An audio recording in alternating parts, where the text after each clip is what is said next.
శ్రీమద్భాగవత గ్రంథానికి నమస్కారం.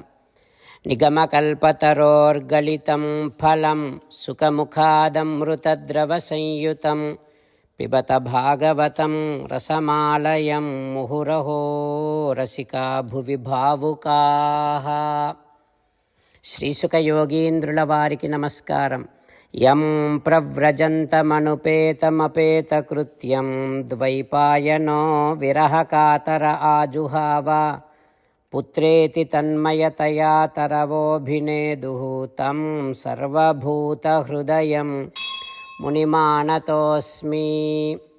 నరనారాయణులకు, చతుర్ముఖ బ్రహ్మకు, సరస్వతీదేవికి, వ్యాస మహర్షుల వారికి నమస్కారం. నారాయణం నమస్కృత్య నరం చైవ నరోత్తమం దేవీం సరస్వతీం వ్యాసం తతో జయం ఉదీరయేత్.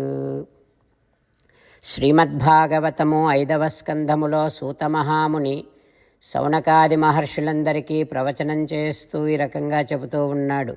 ఓ మహర్షులారా, శ్రీసుఖ యోగీంద్రుల వారు పరీక్షిన్నరేంద్రుడికి శ్రీమద్భాగవతాన్ని ఉపదేశం చేస్తూ ఇలా చెబుతూ ఉన్నాడు. ఓ పరీక్షిన్నరేంద్ర, విష్ణుపది అనేటటువంటి ఆ శ్రీమన్నారాయణుడి పాదతీర్థము 4 నదులుగా విభాగము చెంది, ఆ 4 నదులలోని 4వ నది అలకనంద అనేటటువంటి పేరు కలిగినటువంటి నది. తత్రాపి భారతమేవ వర్షం కర్మక్షేత్రం, కర్మక్షేత్రముగా నిరూపింపబడినటువంటి భారత వర్షములోనికి ప్రవహించింది. అయితే మొత్తం 9 వర్షములు, అందులో భరతవర్షమే కర్మక్షేత్రం. మిగతా 8 వర్షములలో ఎవరు ఎట్లాంటి సుఖాలను దుఃఖాలను అనుభవించినా వారు అనుభవించేటటువంటి వాటన్నింటికీ కారణం ఏమిటంటే వారు ఆచరించినటువంటి పుణ్యకర్మలు, పాపకర్మలు. అయితే ఆ పుణ్య పాపకర్మలు వారు ఎక్కడ ఆచరించారు?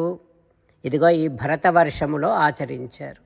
అంటే సకల కర్మల ఆచరణకు స్థానము భారతవర్షము. అట్లా భారతవర్షములో ఆచరించినటువంటి పుణ్యపాప కర్మలకు ఫలాలను అనుభవించేటటువంటి స్థానాలు మిగతా 8 వర్షములు. సరే, ఇక భరతవర్షములో ఆచరించినటువంటి పుణ్యకర్మలకు లభించిన ఫలాలను అనుభవించేటటువంటి స్థానానికి పేరు స్వర్గం. ఆ స్వర్గములో పుణ్యఫలాన్ని అనుభవించి ఇంకా కొంత పుణ్యఫలము మిగిలి ఉండగానే మళ్ళీ జీవులు ఈ భూమిని చేరుకుంటూ ఉంటారు. అట్లా భూమిని చేరి ఆ మిగిలిన కొంత పుణ్యఫలాన్ని ఈ భూమి మీద అనుభవిస్తారు. అందుకే భూమిని భౌమస్వర్గము అని అంటారు. అయితే భరతవర్షము తప్ప మిగిలిన 8 వర్షములు భౌమస్వర్గములు అని అంటారు. అంటే స్వర్గములో అనుభవించగా ఇంకా కొంత మిగిలిన పుణ్యఫలాన్ని అనుభవించేటటువంటి స్థానములు 8 వర్షములు. అందులో భరతవర్షం ఉండదు. అయితే భరతవర్షం దేనికి ప్రధానము? కర్మకు ప్రధానము. భరతవర్షము కర్మక్షేత్రము. ఈ భరతవర్షములో అనుభవించినటువంటి ఆ పుణ్యమైన పాపమైన ఆ కర్మలకు ఫలాలను అనుభవించేటటువంటి వర్షములు మిగతా వర్షములు అంటూ శ్రీసుఖ యోగీంద్రుల వారు పరీక్షిన్నరేంద్రుడికి ఉపదేశం చేస్తూ ఉన్నాడు. ఆ తర్వాత ఏం జరుగుతుందో రేపు తెలుసుకుందాం. ఓం శ్రీకృష్ణ పరబ్రహ్మణే నమః. ఓం అస్మద్గురుభ్యో నమః. అంతేకాకుండా మనం ప్రతిరోజు శ్రీమన్నారాయణుడికి ఒక 8 పనులు చేస్తాం అని మాట ఇద్దాం. ఎందుకంటే శ్రీకృష్ణ భగవానుడు 18వ అధ్యాయములో 65 నుండి 70వ శ్లోకాల ద్వారా శ్రీమద్భగవద్గీత అంతటికీ సారభూతముగా మనకు 8 పనులు చేయమని చెప్పాడు. అలా చేస్తే చాలు, నేను మిమ్మల్ని అన్ని విధాలుగా రక్షిస్తా అని ప్రమాణపూర్వకముగా ప్రతిజ్ఞ కూడా చేశాడు. అందుకని శ్రీమద్భగవద్గీతను అంతటినీ విన్న తర్వాత అర్జునుడు కూడా చివరకు కరిష్యే వచనం తవ, కృష్ణ నువ్వు చెప్పినట్టే చేస్తా అని అన్నాడు. కనుకనే భగవానుడు అర్జునుడికి అన్ని విధాల విజయాన్ని అందించాడు.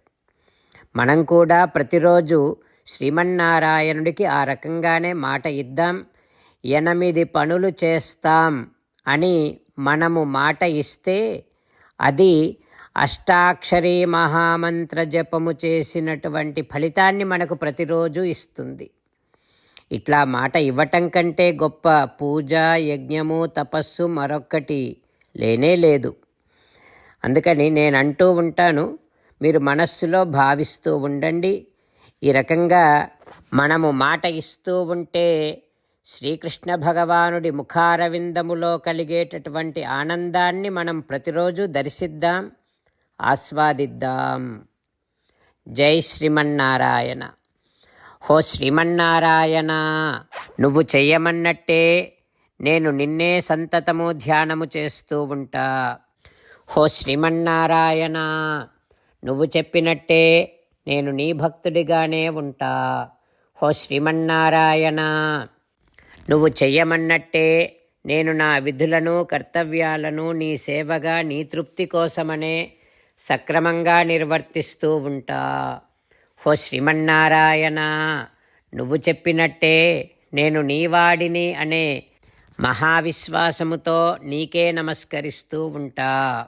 హో శ్రీమన్నారాయణ, మామేకం శరణం వ్రజ, నన్ను ఒక్కడిని మాత్రమే శరణు వేడుకో అని నువ్వే అన్నావు కనుక నేను నిన్ను ఒక్కడిని మాత్రమే శరణు వేడుకుంటా.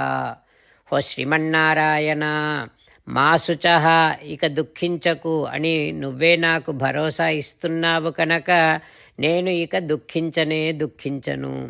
హో శ్రీమన్నారాయణ, నువ్వు చెప్పినట్టే నువ్వు నా కోసమని అనుగ్రహించినటువంటి శ్రీమద్భగవద్గీతను ప్రతిరోజు కనీసము 1 శ్లోకాన్నైనా జ్ఞాపకం చేసుకుంటూ శ్రీమద్భగవద్గీతను అనుసంధానము చేస్తూ ఉంటా. హో శ్రీమన్నారాయణ, నువ్వు చెప్పినట్టే నువ్వందరి కోసమని చెప్పినటువంటి శ్రీమద్భగవద్గీతను తెలియని భక్తులందరికీ తెలియచేసే నా వంతు ప్రయత్నాన్ని నేను నిరంతరము కొనసాగిస్తూనే ఉంటా. హో శ్రీమన్నారాయణ, నేను నువ్వు చెప్పినట్టే చేస్తా, నీకు నచ్చినట్టే ప్రవర్తిస్తా, నీకోసమే పని చేస్తూ ఉంటా. కరిష్యే వచనం తవ. జై శ్రీమన్నారాయణ. భక్తులకు ప్రత్యేకమైనటువంటి విజ్ఞాపన.